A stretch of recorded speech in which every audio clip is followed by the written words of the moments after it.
اعوذ باللہ من الشیطان الرجیم بسم اللہ الرحمن الرحیم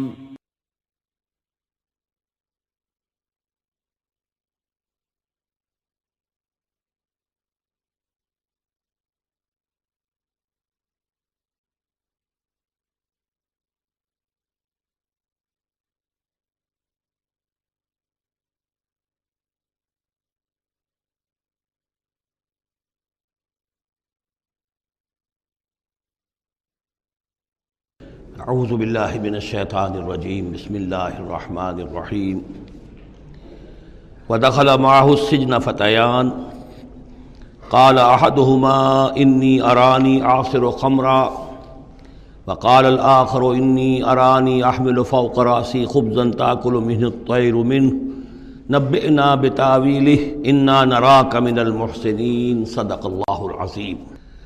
اور داخل ہوئے ان کے ساتھ جیل میں دو جوان۔ جب انہیں جیل میں بھیجا گیا حضرت یوسف علیہ السلام کو تو اتفاقاً اسی موقع پر دو اور قیدی بھی لا کر داخل کیے گئے۔ قال احدہما، ان میں سے ایک نے یہ کہا، انی ارانی اعصر خمرا، میں یہ دیکھ رہا ہوں، خواب میں نے دیکھا ہے کہ میں شراب کشید کر رہا ہوں۔ وقال الآخر، اور دوسرے نے کہا، انی ارانی احمل فوق راسی خبزا، میں دیکھتا ہوں اپنے آپ کو کہ میں اپنے سر پر وہ روٹیاں اٹھائے ہوئے ہوں، تاکل الطیر منہ، اور اس روٹیوں میں پرندے جو ہے کھا رہے ہیں، چونچے مار رہے ہیں۔ نبئنا بتاویلہ، ہمیں ذرا ان خوابوں کی تعویل بتائیے۔ انا نراک من المحسنین، ہم دیکھتے ہیں کہ آپ عام قیدیوں کی طرح نہیں ہیں، آپ کا کردار، آپ کی شخصیت، آپ کی سیرت، آپ کی وجاہت یہ بالکل مختلف ہے۔ ہم دیکھتے ہیں کہ آپ تو بہت اچھے آدمی ہیں، بہت بزرگ آدمی ہے، تو ہمیں امید ہے کہ آپ ہمارے خوابوں کی تعویل بتا سکیں گے۔ قال لا یاتیکما طعام ترزقانہ الا نبأتکما بتاویلہ، حضرت یوسف نے فرمایا کہ جو کھانا آتا ہے تمہارے لیے، وہ راشن کا وقت معین ہوگا جو قیدیوں کو تقسیم کیا جاتا ہے، تو نہیں آئے گا تم تک کھانا جو دیا جاتا ہے تمہیں، مگر یہ کہ میں بتا دوں گا تمہیں اس کی تعویل۔ یعنی فوراً جواب نہیں دیا، کچھ ان سے ٹائم لیا، کچھ وقت لیا انہوں نے کہ اس پہ اپنی تبلیغ کر سکیں، اپنی بات اس کو بتا سکیں کہ جب یہ اب میری طرف متوجہ ہوئے ہیں۔ اور یہ داعی حق کا یہ کام ہوتا ہے کہ وہ ہر وقت اس فکر میں رہے کہ کسی بھی اعتبار سے کوئی موقع ہو کہ کوئی خیر کی بات کسی سے کہنے کے لیے صحیح جو ہے تقریب پیدا ہو جائے تو اس موقع سے فائدہ اٹھایا جائے۔ الا نبأتکما بتاویلہ قبل ان یاتیکما، اس سے پہلے کہ تمہارا وہ راشن آئے۔ ذالکما مما علمنی ربی، اور دیکھو یہ وہ چیز ہے جو میرے رب نے مجھے سکھائی ہے، میں کوئی دعوے دار نہیں ہوں اپنے کسی ذاتی کمال کا۔ اب اس میں خود بخود اس جملے میں بھی اللہ تعالیٰ کی طرف ایک توجہ اور اللہ کی طرف ایک نسبت موجود ہے۔ انی ترکت ملت قوم لا یؤمنون باللہ وہم بالآخرۃ ہم کافرون، دیکھو میں نے ترک کر دیا ہے اس قوم کا راستہ کہ جو نہ اللہ کو مانتے ہیں اور نہ ہی آخرت پر ان کا یقین ہے، بلکہ آخرت کے وہ کافر ہیں، منکر ہیں، نہیں مانتے آخرت کو۔ واتبعت ملت آبائی، اور میں نے پیروی کی ہے، اختیار کر لی ہے ملت اپنے آبا کی، ابراہیم و اسحاق و یعقوب، یعنی ابراہیم اور اسحاق اور یعقوب کی۔ یہاں اس سے مراد کیا ہے؟ دیکھیے کہ ایک شخص جو ہے بچپن میں ہی اگر پیدا ہوا ہے مسلمانوں میں، تو ایک تو ہے موروثی عقائد کے جو اسے ملے ہیں، اور ظاہر بات ہے کہ وہ اللہ کا نام جانتا ہے، رسول کا نام جانتا ہے، کلمے اس کو پڑھا دیے گئے، نماز سکھا دی گئی۔ لیکن ایک ہوتا ہے جب انسان شعور کی عمر کو پہنچے تو خود اپنے غور و فکر سے اپنا جو فری ایک چوائس ہے اس کو ایکسرسائز کرتے ہوئے کسی شے کو قبول کرنا، کسی شے کو اختیار کرنا۔ تو گویا کہ حضرت یوسف علیہ السلام اس کا تذکرہ کر رہے ہیں کہ میں نے شعوری طور پر، کیونکہ اب جو زندگی گزر رہی ہے، جن لوگوں کے مابین گزر رہی ہے، وہ لوگ تو کافر ہیں، وہ لوگ تو کسی نبی سے وحی سے واقف ہی نہیں ہیں، مصر کے قوم ہے، لیکن یہ کہ میں نے ان کے طریقے کو چھوڑ دیا ہے شعوری طور پر فیصلہ کر کے، میں نے شعوری طور پر اختیار کیا ہے اپنے آبا و اجداد، صرف اس لیے نہیں کہ وہ میرے آبا و اجداد ہیں، بلکہ اس لیے کہ ان کا راستہ میرے نزدیک صحیح ہے، عقل سلیم کے نزدیک جو ہے وہی معقول ہے۔ واتبعت ملت آبائی ابراہیم و اسحاق و یعقوب ما کان لنا ان نشرک باللہ من شیء، دیکھو ہمارے لیے یہ روا نہیں ہے کہ ہم اللہ کے ساتھ کسی بھی شے کو شریک کریں. ذالک من فضل اللہ علینا، یہ اللہ کا بڑا فضل ہے ہم پر، وعلی الناس، اور سب لوگوں پر.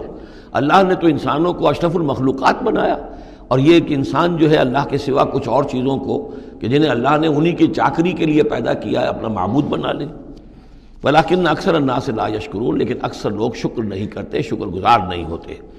یا صاحب السجن، اے میرے جیل کے دونوں ساتھیوں، ارباب متفرقون خیر ام اللہ الواحد القہار. خود غور کرو، کیا یہ بہت سے جو ارباب ہم نے بنا رکھے ہیں یا تم نے بنا رکھے ہیں، بہت سے دیوی دیوتا متفرق جدا جدا ہیں، یہ بہتر ہے یا ایک الواحد ام اللہ الواحد القہار، یا اللہ جو اکیلا ہے اور پوری طریقے سے چھایا ہوا ہے.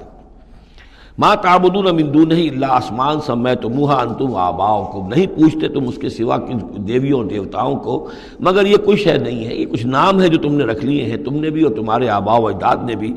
ما انزل اللہ بہا من سلطان، اللہ تعالیٰ نے ان کے لیے کوئی سند نہیں اتاری. ان الحکم الا للہ، اختیار مطلق صرف اللہ کا ہے. حکم دینے کا اختیار، فیصلے کا اختیار، قانون دینے کا اختیار صرف اللہ کا ہے. امر اللہ تعبدوا الا ایاہ، اور اس نے یہ حکم دیا ہے کہ اس کے سوا کسی اور کو مت پوجو، مت بندگی کرو. ذالک الدین القیم، یہی ہے دین سیدھا اور قائم اور دائم، ہمیشہ کا دین.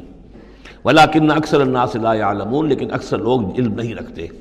یا صاحب السجن، اے میرے زنداں کے دو ساتھیوں، اما احدکما فیسقی ربہ خمرا، تم میں سے ایک جو ہے وہ تو اپنے آقا، رب کا لفظ آیا ہے بادشاہ کے لیے، اپنے آقا کو، بادشاہ کو شراب پلائے گا.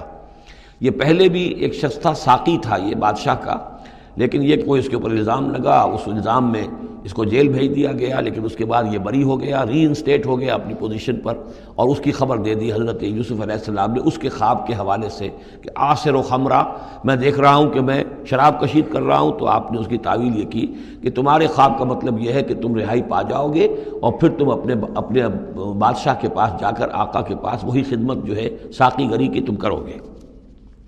وَأَمَّا الْآخَرُ، اور جو دوسرا ہے، فَيُسْلَبُ، اسے سولی دے دی جائے گی. فَتَأْكُلُ الطَّيْرُ مِنْ رَأْسِهِ، تو ظاہر بات ہے سولی جن کو چڑھا دیا جاتا تھا تو پرندے جو ہیں پھر ان کی جو وہ کھوپڑیاں ہیں اس میں آ کے چونچے مار کے، اور پھر جو دماغ کا گودا ہے اس کو وہ کھاتے تھے. تو فرمایا کہ وہ پھر تَأْكُلُ الطَّيْرُ مِنْ رَأْسِهِ، جب وہ سولی پر چڑھا ہوا ہوگا تو پرندے آئیں گے اور اس کی کھوپڑی میں چونچے مار کے اس کے سر میں سے کھائیں گے، بھیجا کھائیں گے. قضی الامر الذی فیہ تستفتیان، فیصلہ کر دیا گیا اس معاملے کا جس کے بارے میں تم دونوں نے فتویٰ مانگا تھا، رائے پوچھی تھی. وقال للذی ظن انہ ناج، اور حضرت یوسف نے کہا اس شخص سے جس کے بارے میں ان کا گمان تھا کہ یہ نجات پا جائے گا، رہائی پائے گا، چلا جائے گا، منہما، ان دونوں میں سے، اذکر افنی عند ربک، کبھی میرا ذکر کرنا اپنے رب کے پاس، اپنے آقا، اپنے مالک، اپنے بادشاہ کے پاس میرا بھی ذکر کرنا کہ ایک شخص ہے، بے گناہ ہے، اور اس طریقے سے جیل میں اس کو ڈال دیا گیا ہے. فانساہ شیطان ذکر ربہ، تو شیطان نے بھلائے رکھا اس شخص کو اپنے بادشاہ کے پاس حضرت یوسف کے ذکر کرنے کو.